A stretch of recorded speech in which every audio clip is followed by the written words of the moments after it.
Jordan, if you don't mind, before we even get started on why you're outside in the video doing this interview, you having been the person that did Operation, let me just kind of tell the audience so we know, Operation Gideon, which in October of 2019, Venezuelan opposition reached out to you, Juan Guaido at that time, with an offer of $212 million, $213 million for Silver Corp, which was, I believe, a PMC, private military contractor, to go out there and help them provide services.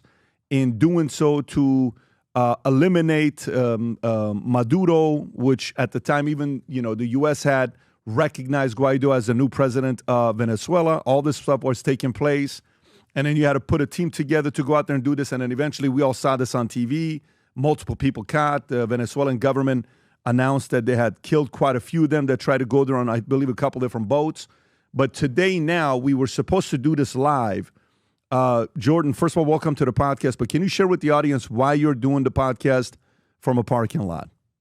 Thanks, Patrick. Yeah, no, I think people talk about lawfare all the time. I think this is the epitome of lawfare. I have been relegated to a homeless shelter, a VA homeless shelter.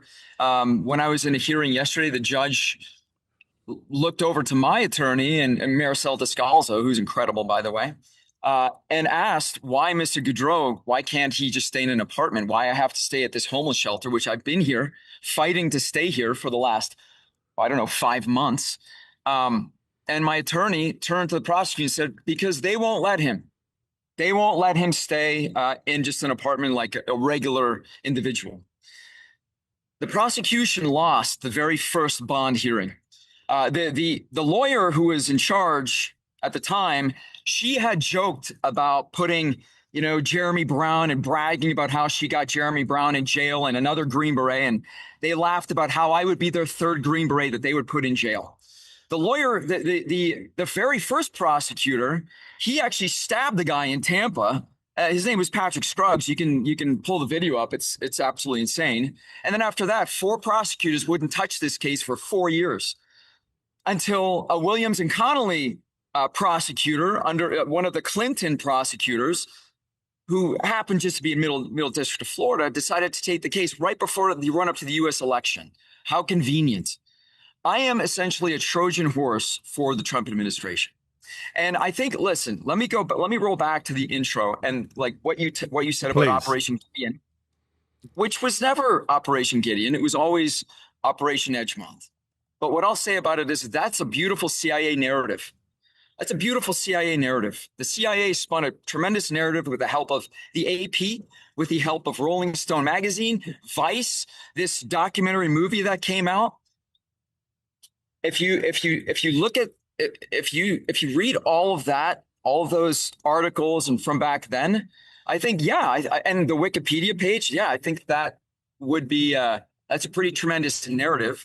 The truth, however, is encapsulated in all the documents that are in the discovery, which me and my legal team have been poring over for the last, over a year now. Interestingly enough, there's a journalist named Ryan Morgan who works at the Epoch Times, and he wrote an article about 9 months ago 9 months ago now, that they won't publish because it's too damaging to, I guess, institutions in the United States. But the discovery speaks for itself, Patrick. And let me just thank you for having me on. Thank you for the courage to have me on. Yeah, Jordan, if you don't mind, just do me a favor, if you don't mind. Just take it from the top. Assume the audience has no clue what we're talking about. I have all your stuff that you've sent.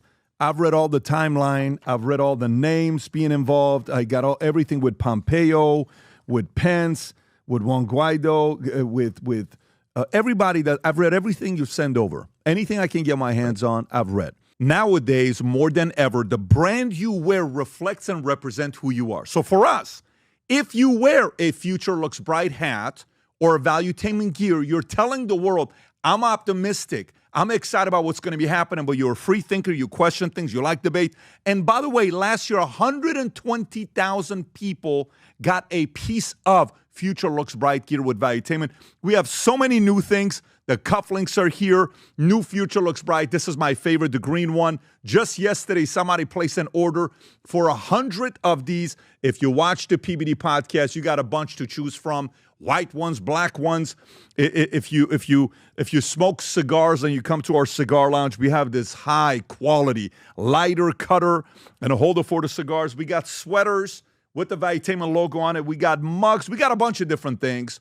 But if you believe the future looks bright, if you follow our content and what we represent with Valuetainment, with PBD Podcast, go to vtmerch.com. And by the way, if you order right now, there's going to be a special VT gift inside just for you. So again, go to vtmerch.com, place your order, tell the world that you believe the future looks bright. If you enjoyed this video, you want to watch more videos like this, click here. And if you want to watch the entire podcast, click here.